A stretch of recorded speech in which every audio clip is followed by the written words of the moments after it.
한 사람이 한 교회를 살립시다. 아니 한 교회가 아니면 반 교회라도 살립시다. 해가지고 여러분 모금을 내서 여러분 100만 원씩만 나눠준 게 아니라 저 해남 목포에서 오신 분들은 몇십만 원 교통비 내서 다 여러분 그때 드렸던 것입니다. 이 가짜 뉴스라고 하는 거는 진짜 우리 스스로에게 상처가 되고요. 교인들에게도 상처가 되었어요. 아이고 목사님 그렇게 실컷 섬겨놓고 저렇게 오해를 받는 일이 있었어야 되겠습니까? 이게 한국의 자산이죠. 이 자산을 잃은 거예요. 예. 세 번째로 복음적 케미스트리 위기입니다. 복음적 케미스트리는 복음으로 인한 잠재적 내면적 조화, 단합, 협동을 의미하는 것인데 이것이 뭐냐면 시스템으로 작용이 돼야 됩니다. 근데 이 복음적 건강한 시스템보다 사람이 앞장서요. 내 생각이 앞장서요. 자, 우리가 정말 하나님이 주인이 되고 교회를 세우는 데 주도를 해야 되는데 자꾸 그 나의 어떤 신앙적 신념 또 아니면 이념 이 세상에 한국 교회는 무슨 절제하겠습니다. 여러분 하나님이 우리의 시스템의 주인이 되어야 되는데 사람이 작동이 되면 진짜 곤란합니다. 자, 아너코드의 표면입니다. 아너코드란 특정 단체의 구성원이 그 단체의 명예를 지키기 위해서 준수하는 행위와 규범을 의미합니다. 여러분 서로가 서로를 인정할 수 있어야 됩니다. 아까 총회장님 설교도 제가 다 들었습니다. 한마디로 정리하면 이렇게 이야기할 수 있습니다. 신학적 보수와 문화적 보수의 차이가 있다는 거예요. 우리는 신학적으로 반드시 퓨리티를 지켜야죠. 순결성을 지켜야 됩니다. 신앙과 신학은 그런데 여러분 박수를 치냐 안 치냐 이건 문화의 차이입니다. 여러분 지금도 박수를 안 치는 것을 자랑으로 여기는 무슨 뭐죠? 그게 키보드를 치느냐 안 치느냐 이건 칼빈 때는 피아노도 안 쳤습니다. 이건 문화적인 겁니다. 근데 제가 요즘에야 좀 덜 가지만 지역의 연합 집회를 막 쭉 다녔잖아요. 보면은 우리 교단의 목사님들 너무 폐쇄적이에요. 연합회에서 고립되고 막 당연히 신학을 지켜야죠. 신학의 보수는 반드시 지켜야 됩니다. 신학의 중요성을 지켜야 됩니다. 그런데 여러분 트렌드가 있어요. 문화가 있어요. 문화의 조류 현상이 있어요. 여기는 우리가 전환을 할 필요가 있습니다. 트랜지션 전환을 할 필요가 있다. 참된 신앙은 성경을 근거로 삼는 것이지 이념이나 문화나 내 생각을 중심으로 하는 것이 절대로 아닙니다. 누구라고 얘기할 수는 없지만 저와 가까운 목사님 내가 설득을 해도 안 돼요. 목사님 저는 죽어도 버스 안 돌립니다. 저는 절대로 그런 아부 목회 안 합니다. 그러더니 그냥 그렇게 목회하시다 끝나시다. 아니 버스를 돌리고 차량을 운행하고 이런 거는 이런 하나의 수단이고 방법에 불과한 거지 그것이 소신이 되어 백화점도 버스를 돌리는데 여러분 공항버스도 여러분 죽전에서 한 번 타면 공항까지 쭉 갑니다. 그것이 무슨 소신이라고 그렇게 주장을 하는지 잘 모르겠어요. 저는 우리 한국교회 일부가 이념을 근거로 해서 파벌을 조성하면서 우리 한국교회는 현대인에게 이너서클, 카르텔의 모습을 비춰주었다고 저는 봅니다. 여러분 신학과 사역에는 차이가 있습니다. 포용주의는 하지만 그래도 다름을 인정하고 너무 지나치게 막 비난할 필요가 없습니다. 아니 여러분 보세요. 필리핀을 가보세요. 동남아권을 가보십시오. 중동권을 가보십시오. 거기 여러분 GMS 우리 선교사만 있습니까? 그 선교 현장에서 교단이 다르고 신학이 다르지만 선교지에서 연합을 합니다. 그래서 중동 선교사연합회에서 여러 번 갔습니다. 동남아, 그 다음에 또 어디 뭐 선교사 연합회 다 있잖아요. 중국 선교사는 코로나 이후는 제가 못 가봤습니다만, 그래서 교단과 신학이 분명히 차이점이 있고 달라요. 우리는 개혁신학입니다. 여러분 누가 뭐라 해도 우리는 개혁신학을 지키고 개혁신학의 순수성을 지키는데 파수꾼이 돼야 됩니다. 분명히.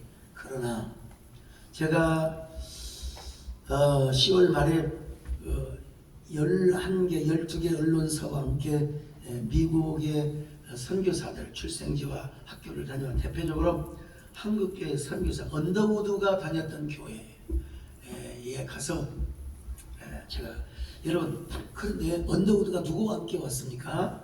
아펜젤러 형상 앞에 있는 사진 좀 보여주세요. 예, 아펜젤러의 청소년입니다. 지금요. 여러분 신학적으로 어떻게 우리 개혁신학과 미안하지만 감리교의 신학이 당연히 차이가 있죠. 그렇지 않습니까? 신학적으로는 분리될 수 있는 거죠. 그럼에도 불구하고 우리의 장로교, 특별히 남장로계, 북장로계의 선교사들이 감리교와 다른 교단의 선교사와 손을 잡고 함께 일을 했어요.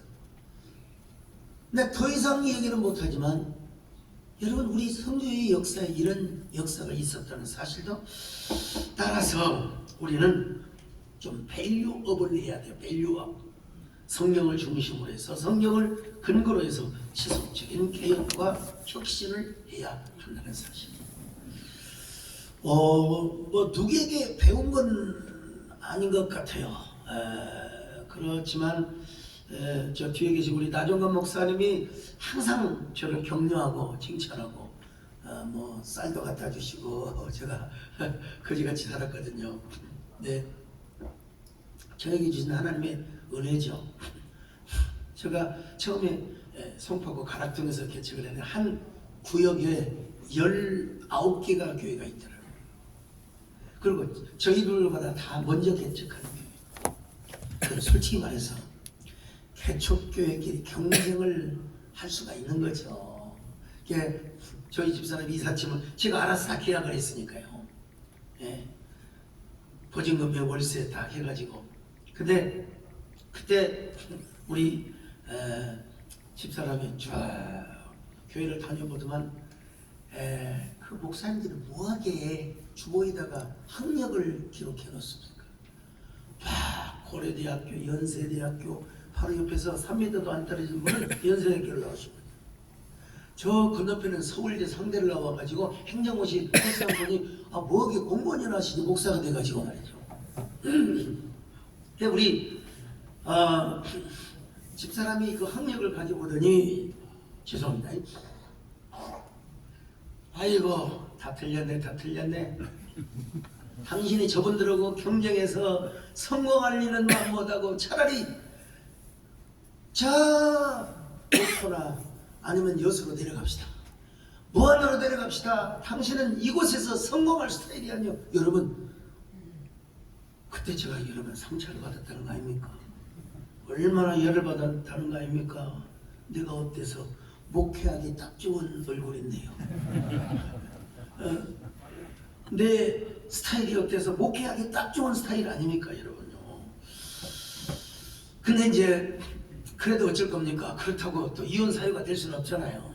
제가 강단에 엎드려서 얼마나 우리 마누라부터 하나님 감동되게 하여 주시고 우리 집사람부터 은혜가 되게 하여 주시옵소서. 그러면서 제가 막 도전장을 해불고 하나님 앞에 누구 말 맞다나 뭐 어떤 사람은 40일까지는 되는데 무슨 100일 기도가 뭐 절에서 나오는 거 아니냐. 그렇지만 저는 그렇게 작정하며 기도를 했습니다.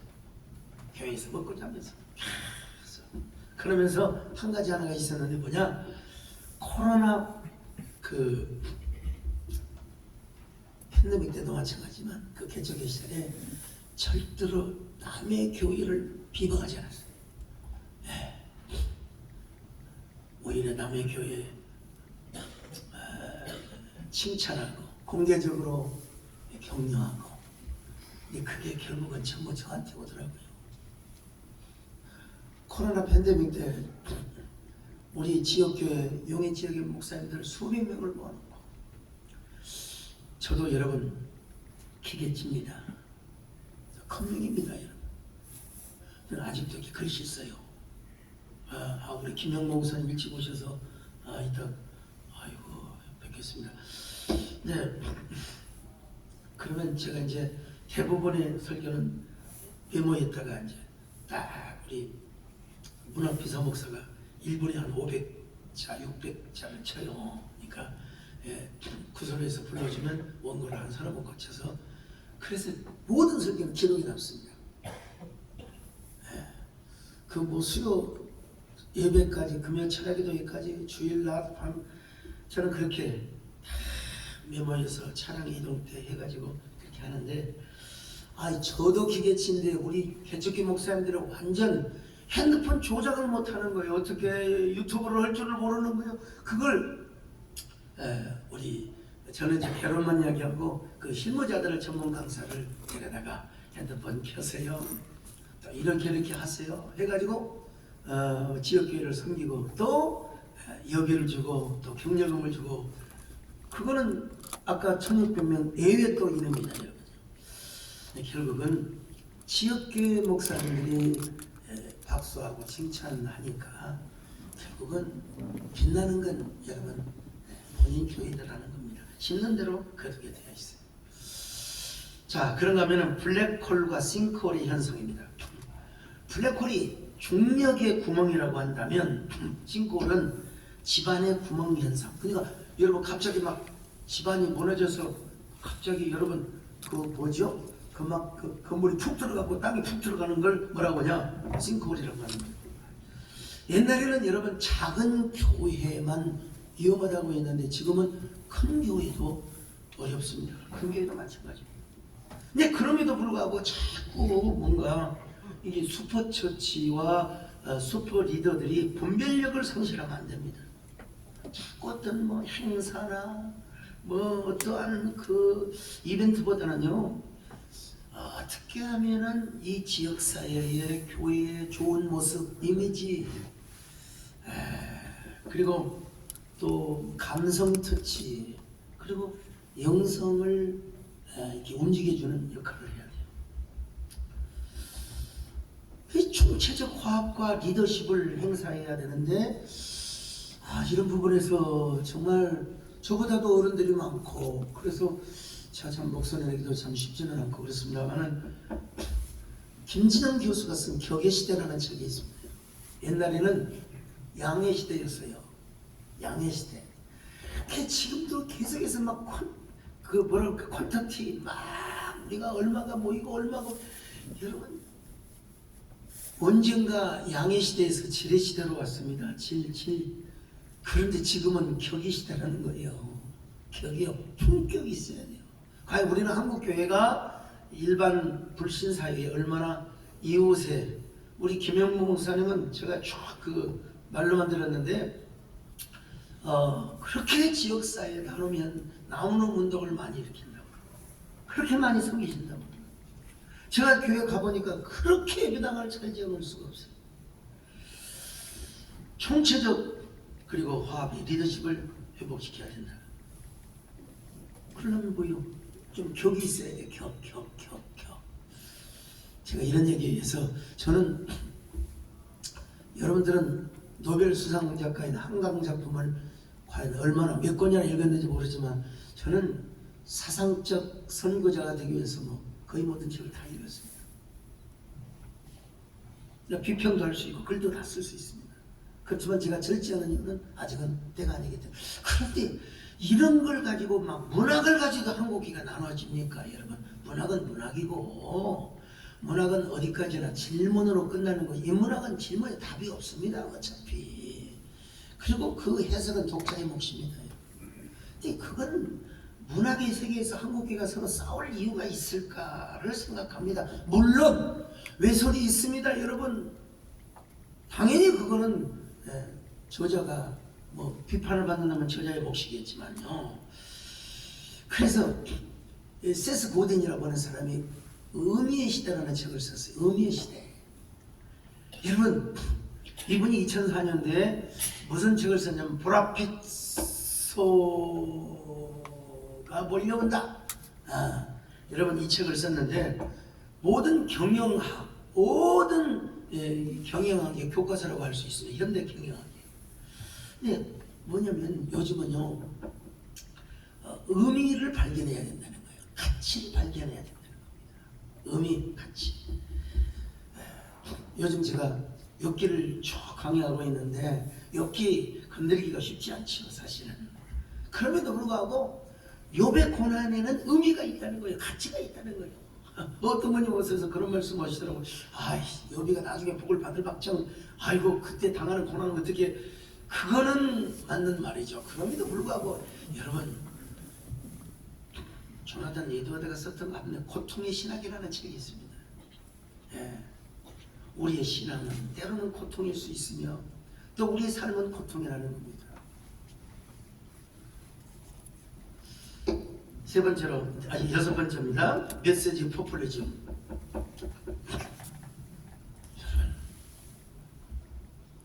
제가 이렇게 시간이 많지 않아서 짤로 보기도 하고 저기 돌아다니는 걸 쭉 보면은 정말 중요한 건 원저자의 의도가 중요해요. 성경 기록자. 하나님의 의도가 중요한 겁니다. 근데 요즘은 자꾸 이렇게 막 인기에 편성을 해요. 인기에 편성을 해요. 대중 메시지. 그건 제가 보기에는 그분의 신앙의 확신이고 그분의 뭐라 그럴까요? 나쁘게 말하면 좀 편견일 수도 있고 그러는데 아무리 인간의 사상과 이념이 위대하다 하더라도 성경을 넘어설 수는 없는 겁니다. 성경이 말씀하지 않는 것은 할 수 있으면 침묵하는 게 좋고 홀리스틱하게 성경 전체 흐름과 그리고 한국교회의 조화를 이루어야 돼요. 내가 누군가를 비난을 하고 어느 대세적인 흐름 이런 것들이 잘못했다고 저도 그렇게 말할 수 있죠. 그러나 여러분 우리 스스로 우리를 상처낼 필요는 절대로 없습니다. 원저자의 이니시타브가 굉장히 중요하다. 어제 먼저 탈교회화 운동이 일어나고 있습니다. 교묘한 탈교회. 여러분 이렇게 좀 구체적으로 지적하면 안 되지만 이 초치란 말을 안 써요. 무슨 비전센터, 무슨 센터 다 나름대로 저는 존중합니다. 존중하지만 이것도 하나의 현상이죠. 하나의 현상. 전통으로부터의 자유, 교단으로부터의 자유. 그래서 요즘 교단보다 막 독립교회가 굉장히 아주 이것도 하나의 현상이긴 합니다. 예. 제도로부터의 자유. 그래서 장로 안 뽑는 것을 자랑으로 여기는 이러한 교회. 우리는 장로가 없어. 예. 그럼 그냥 아무나 임명해버려. 그렇게 하면 얼마나 좋겠습니까? 그러나 그렇게 되다 보면 여러분 파라처치가 되는 겁니다. 파라처치. 그러다 보니까 여러분 이런 현상과 함께 이상한 쏠림 현상이 나타나게 되는데 탈기독교인화가 됩니다. 우리 교회도 매 예배 때마다 한 2,500명 이상 아마 주일 예배 때 이렇게 매 예배 때마다 이게 접속이 되는 것 같아요. 나와 있는 성도가 아니라 참 이런 거 보면서 그럼에도 불구하고 커뮤니케이션을 전공한 우리 후배 어느 목사님, 그래도 목사님 유튜브를 계속 성교적 차원에서 해야 됩니다. 간절은 안 됩니다. 해야 됩니다. 하고 있는데요. 고흐라는 작가가 있어요. 고흐라고 하는 작가가 있는데 그가 별이 빛나는 밤에라는 그림을 그렸습니다. 여러분 고흐는 평생 우울증 환자처럼 살았습니다. 불안장애, 강박장애가 있었던 사람. 그리고 자신의 생명을 스스로 끊어서 자살을 한 사람. 그런데 이분은 누구냐? 목사의 아들이에요. 근데 여러분 저 그림을 그리는데 저 그림이 얼마니, 그림 다시 한번 보여줘 보십시오. 저 우울한 사람임에도 불구하고 저 하늘에 별이 빛나잖아요. 근데 뭘 그렸느냐? 예배당 모습을 그렸어요. 그래도 희망은 어디 있느냐? 교회에 있다. 희망은 교회에 있다. 여러분 이런 것 좀 잘 써먹으세요. 그래도 저 대인교회가 아니잖아요. 저 시골에 그 아버지가 목회했던 교회를 생각하면서 그린 교회. 그래도 희망은 교회에 있다.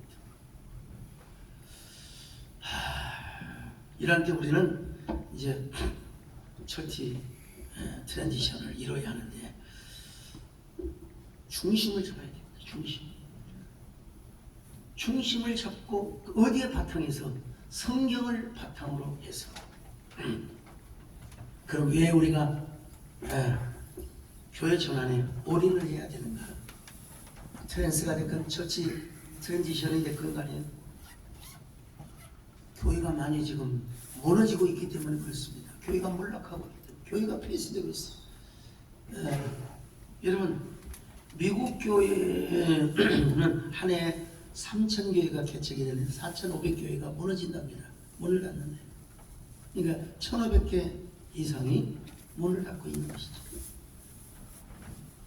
제가 우리 한국교 통계를 찾아봤는데 나오진 않더라고요. 그런 거 상당히 비슷하겠죠. 변화하는 문화적 조류 현상입니다.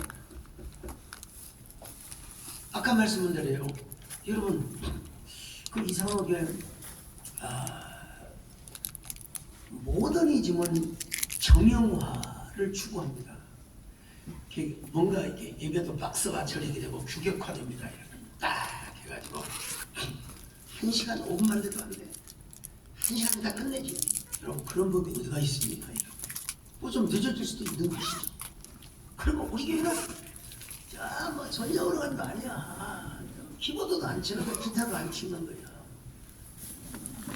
이게 뭐냐면 모더니즘의 사고방식입니다. 근데 요즘은 포스트 모더니즘이에요.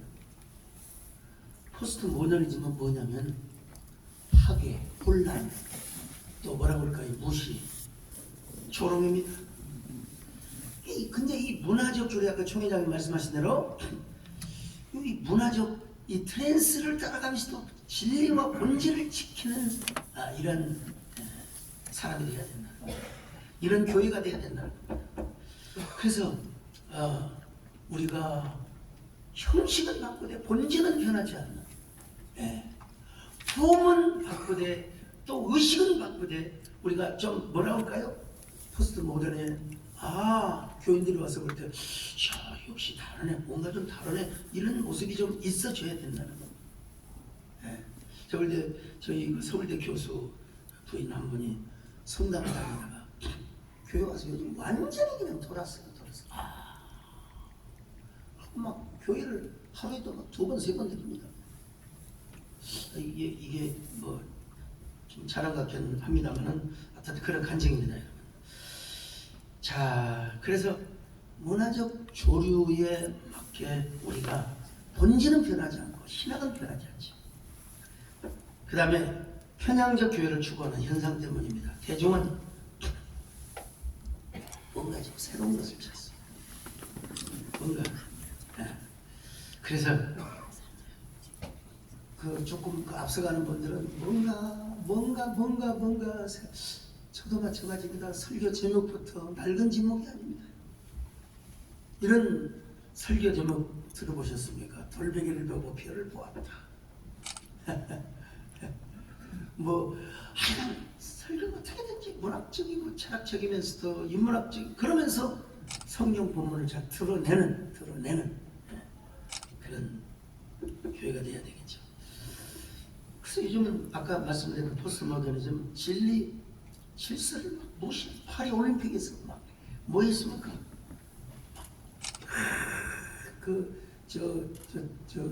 예수님을 동성애 해가지고 그냥 그런 걸 이건 사실 우리 세계 교회가 지금 잠재고 있는 걸 나중에서 뒤늦게 이제 비판하니까 취소하고 사과 성명을 내렸는데 이거 정말 처치 몰락과 페스타 몰락에서 비롯된 거라고 이야기할 수 있죠. 자, 그럴수록 우리는 이제 복음의 진리에서 균형과 중심을 잡아야 되는데, 교회 트랜지션을 위한 몇 가지 제안을 좀 하려고 합니다. 첫째로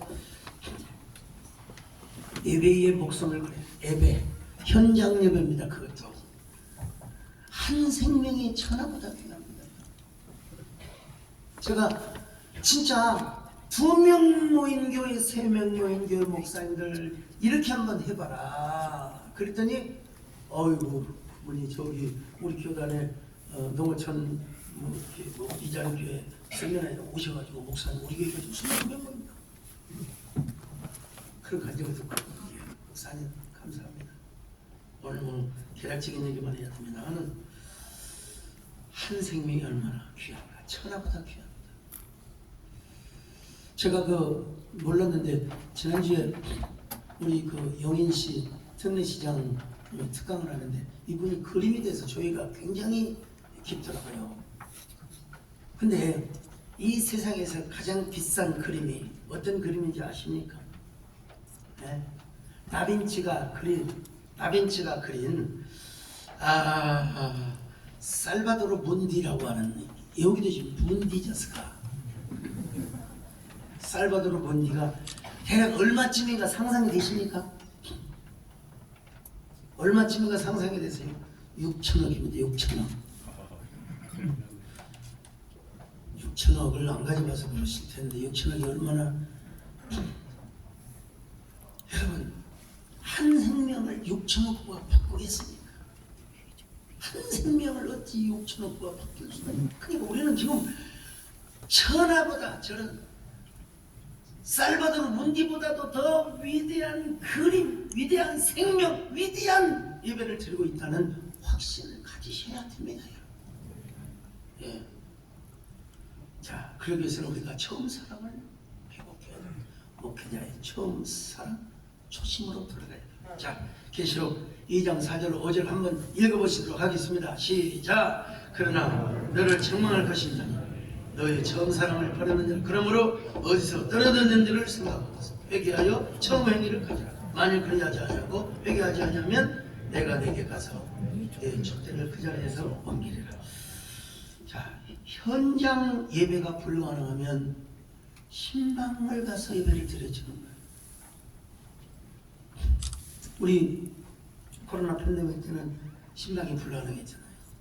그러면 아파트 베란다로 나오라고 해가지고 저 아파트 앞에서 핸드폰으로 연결을 하며 초연결 기도를 해주었습니다. 그러니까 현장 예배가 불가능하면 가서 예배 드려줘요. 가서 병실에 가서 병원에 가서 움직일 수 없다면 집에 가서 대문역에다가 놓고 핸드폰으로라도 신방 예배를 드리고, 그것도 불가능하다면 디지털 플랫폼 목표를 하는 겁니다. 예. 여러분, 구독자가 3명이면 어떻습니까? 조회수가 5명이면 어떻습니까? 온천하보다 귀한 생명. 여러분, 기본적으로 해놓으면 다 여러분 몇십 년은 됩니다. 요즘은 다 이렇게 플랫폼을 좋아해가지고 이거 저거 다 이렇게 둘러보는 세상이기 때문에요. 단 질과 격이 있어야죠. 너무 모던하고 너무 규격하면은 여러분 동영상에서는 나가버려요. 스토리텔링이 있어야 되고 뭔가 좀 감칠나는 좀 맛도 있어야 됩니다. 그거는 여러분의 몫입니다. 자, 이런 얘기를 많이 들어봤을 겁니다. 이거는 하영조 목사님이 계속 말씀하셨던 것이나 엑츠 버든으로부터의 탈출. 엑츠 버든이라는 말은 사도행전적 교회를 포기하는 걸 말합니다. 제가 작년 여름 설날 때 요나서를 제가 8번에 걸쳐서 강의를 했습니다. 요나서. 그 주제는 뭐냐면 요나 없고 튀어. 그 영상이 좀 나와질 줄 알았는데 요나 없고 튀어. 옛날에 여러분 선제 없고 튀어라는 드라마가 있잖아요. 저는 교인들이 이렇게 막 그런 이미지 영상을 보내주고 하니까 그리고 짤로 이게 봐요. 짤로. 그리고 노래도 배우고 해가지고 거기서 제목을 쳐가는 거예요. 요나옥꽃이요. 근데 우리는 요나서를 너무 오해를 했습니다. 하나님은 사랑하는데 아수르가 미워서 사명을 피해서 도망갔다고 하는 게 이게 우리의 선제적인 이 편견입니다, 여러분. 요나는 하나님과의 대상관계가 먼저 잘못됐어요. 대상관계가 잘못됐어요. 자, 이건 얘기 다 할 수는 없고요. 그리고 제가 무슨 얘기를 했냐? 요나서는 몇 장으로 이루어져 있습니까? 1장부터 몇 장까지 있죠? 4장까지 있죠. 근데 요나 없고 튀어 요나 5장을 쓰자. 여러분, 요나는 뭘로 끝납니까? 하나님의 질문으로 끝납니다. 요나가 제가 볼 때는 엄청난 문학서입니다, 여러분. 정말로 성경도 일종의 성문학입니다. 성문학.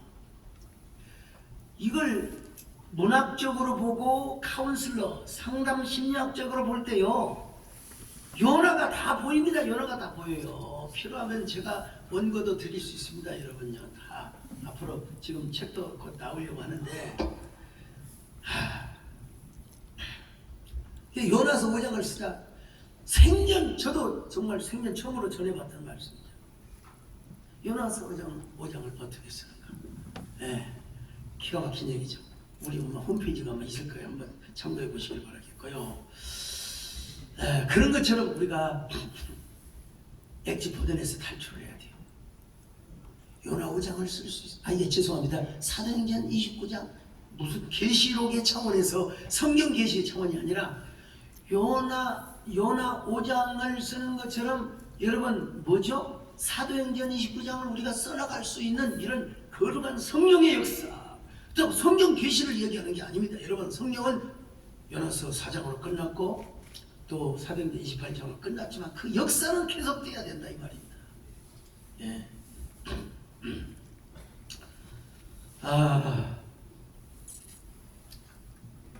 패스터 몰락을 이야기 안 할 수가 없죠.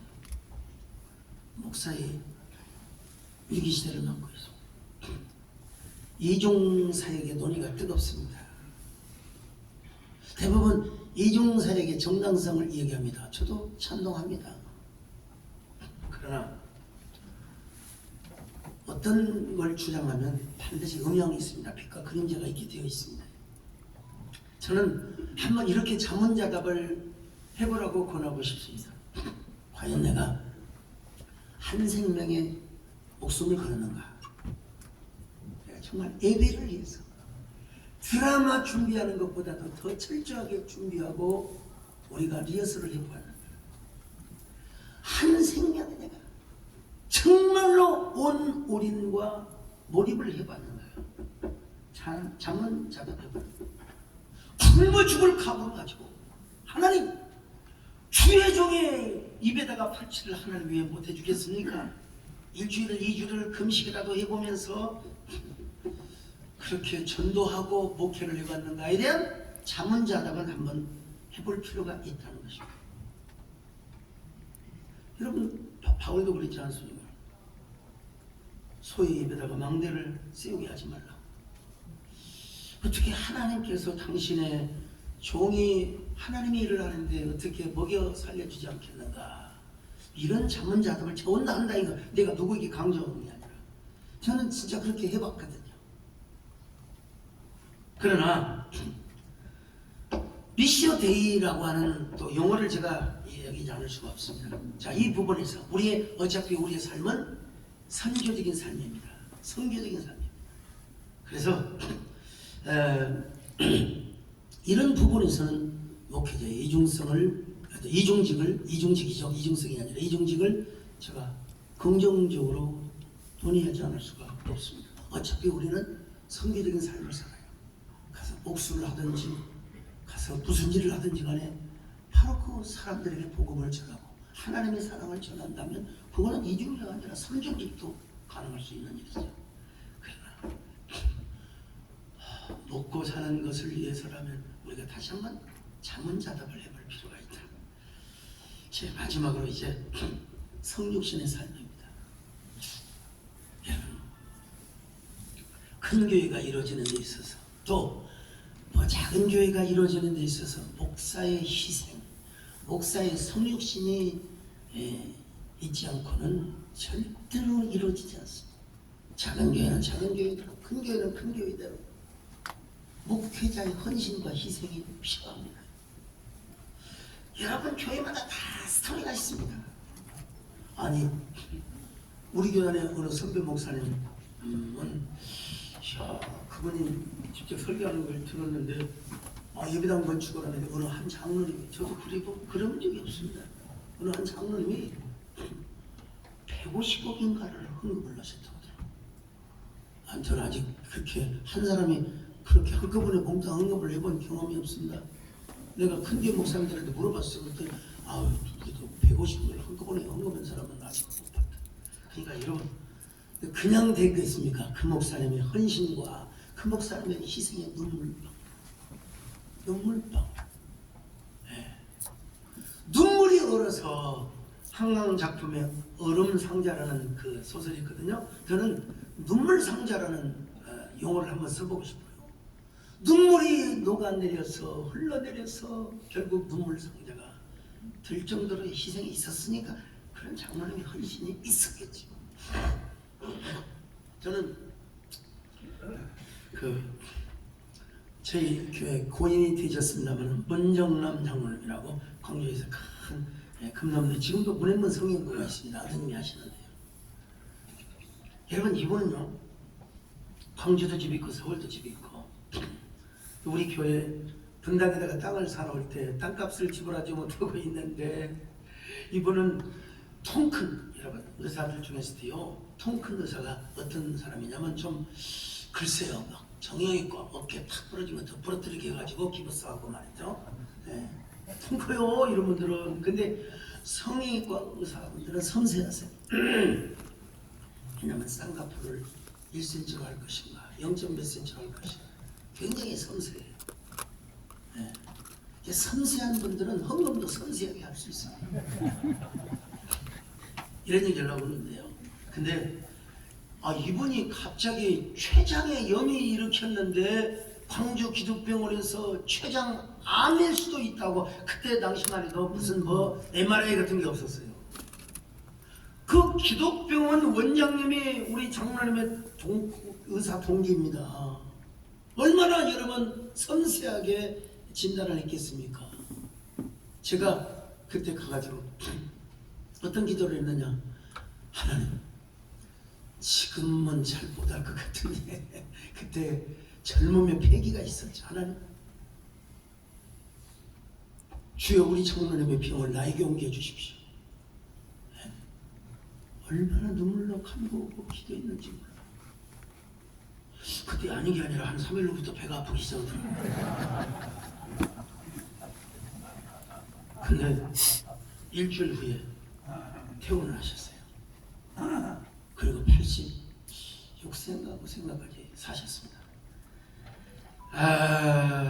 그리고 그분이 땅값에서부터 교회 건축에 거의 3분의 1을 감당해 주셨어요. 저에게도 이런 스토리가 있습니다. 자, 제가 목회 계획을 좀 얘기하는데 시간이 좀 다가버렸어요.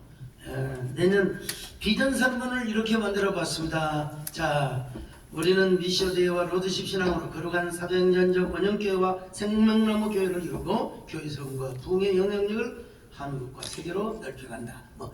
이건 저의 교회니까요. 여러분들이 참고해 주시기 바라고.